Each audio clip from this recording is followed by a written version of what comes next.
Hello dear students. Today's topic of lecture is power supply.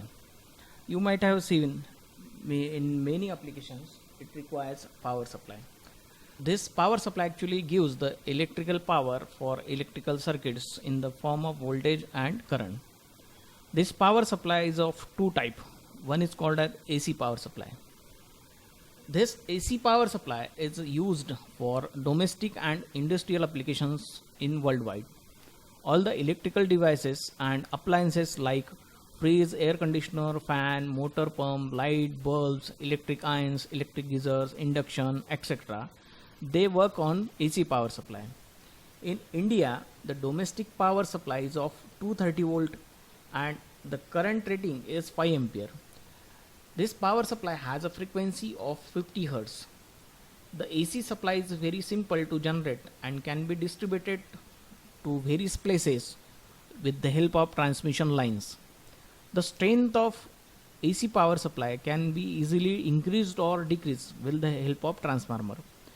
There are two types of transformer. With the help of them, we can either increase or decrease the voltage. So this AC power supply, it can be easily converted into DC with some circuits. Now the second type is DC power supply. The DC power supply, it is generated mostly using the cells or batteries, but one of the convenient way to convert a DC or to get the DC is to convert it from AC. For this, it will uses a circuit which is called as rectifier. This rectifier is a device that takes AC line voltage as the input and gives steady DC at the output voltage.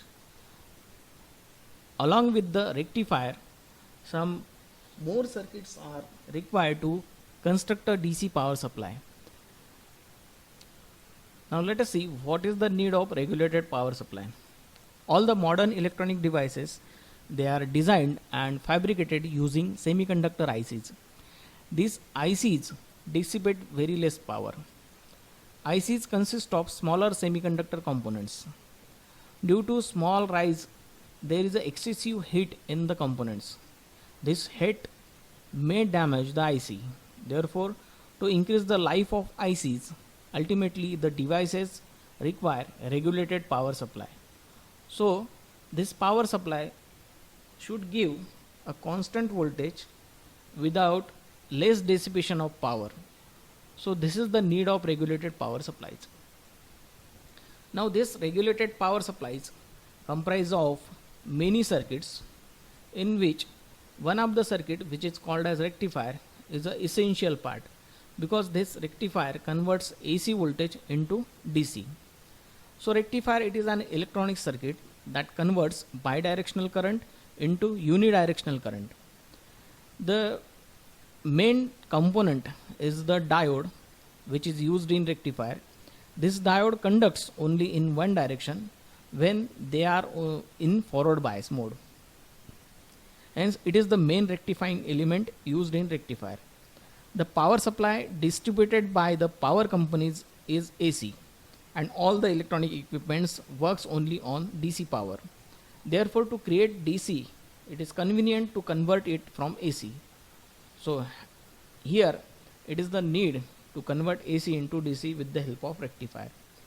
The high voltage AC is not required by all the electronic equipment, hence the voltage should be lower down, and this is done with the step down transformer. So transformer is also an essential part of power supplies. The transformer has following advantages: that the AC input voltage can be stepped up or stepped down easily as our need. Second thing, it saves the power. Third thing, the transformer isolates the mains AC power with the load circuit. These rectifiers, they are mostly classified into two types. One of them is called as half wave rectifier and second is called as full wave rectifier. Now what is meant by half wave rectifier? In half wave rectifier, the output current flows only for half cycle of the input AC. while in full wave rectifier the output current flows for both the half cycles in same direction. This full wave rectifier, it is again classified into two types: full wave rectifier using a center type transformer and full wave rectifier using bridge type connection. We will discuss it later, but first of all let us see what is meant by half wave rectifier. You can see the diagram of half wave rectifier. Here a transformer is used. Transformer is a device which is constructed using a core and coils. There are two types of coils wound on the same core. One of them is called as primary coil and another is called as secondary coil. Both the coils are wound on the same core. So due to mutual inductance, when AC voltage is applied to primary voltage, it will produce electromotive force at the secondary. This electromotive force generated at the secondary depends on the turns ratio. If N1 is the turns at the primary and if N2 is the turns at the secondary, the output voltage can be calculated using a formula as N1 upon N2 equal to V1 upon V2, where N1 is the primary turns, N2 are the secondary turns, and V1 is the primary voltage and V2 is the secondary voltage. So by considering one of the turn and input voltage, we can construct the output voltage. So any value of transformer with secondary voltage can be constructed using this formula. As we discussed before, there are two types of transformer. One of them is called as step up transformer and second is called as step down transformer. Here in this diagram we have used a step down transformer. This step down transformer can be identified if the number of turns at the primary are more and secondary are less. This transformer is the step down transformer. If the ratio is reverse, that means if number of turns at the primary are less than that of the secondary, that will be step up transformer. That means step up transformer is used to increase the voltage level at the secondary, while step down transformer is used where we want to decrease the voltage level at the secondary. So this is how transformer will work. Now back to half wave rectifier. The 230 volt AC with 50 Hz cycle frequency AC means voltage is applied at the primary of step down transformer.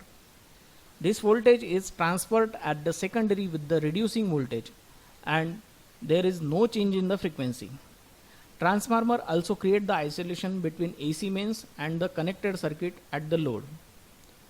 So here only the voltage, that means the strength of the input signal, it is actually reduced using transformer, but at the secondary still we are getting the AC. So alternating voltage is there.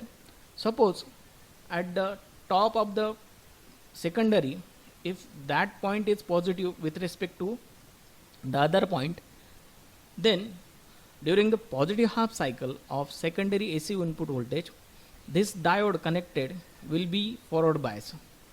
So the diode, when the diode is forward bias, it will conduct. So all the current during the positive half cycle will conducted through the diode. Now here the load resistance is connected in series with the diode. So all the current will also flow through the load resistance. So we will get the half wave as it is conducted at the output. As this is the AC voltage, after completion of half cycle, there will be negative half cycle at the upper point of the secondary coil. Now when this point will be negative, that means that the lower point will be positive. So when upper point of the secondary coil is negative for AC input voltage, the diode D will be reverse bias. So when diode D is reverse bias, it will do not conduct.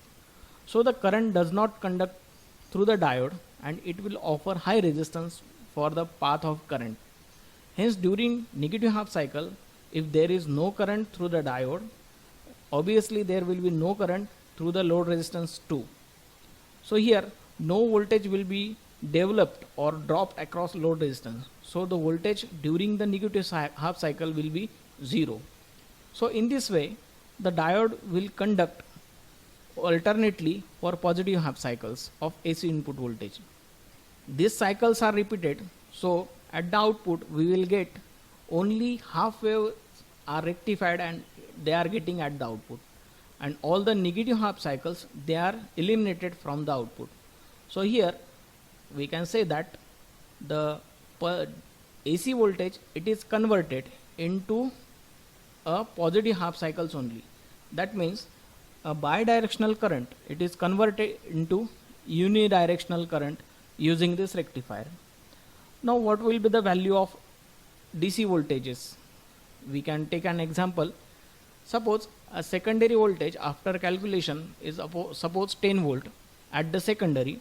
So this 10 volt will be the root mean square value calculated by the formula.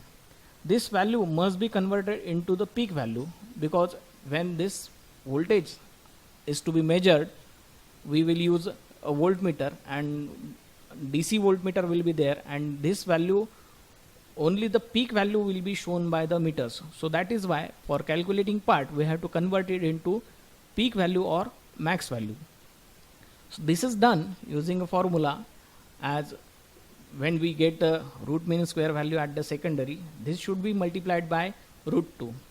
So for example, if the 10 volt is root mean square value at the secondary, we have to multiply it by root 2, and the voltage at the secondary, maximum voltage at the secondary will be 14.14 volt.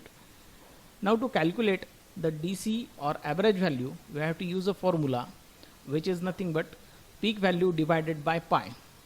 So if you calculate it, we can find 4.5 volt at the output. So you can see when secondary voltage is 10 volt, near about half voltage is generated at the output. So this is how half wave rectifier converts AC voltage into DC, and we will get the voltage unidirectional at the output. So this is how half wave rectifier will work.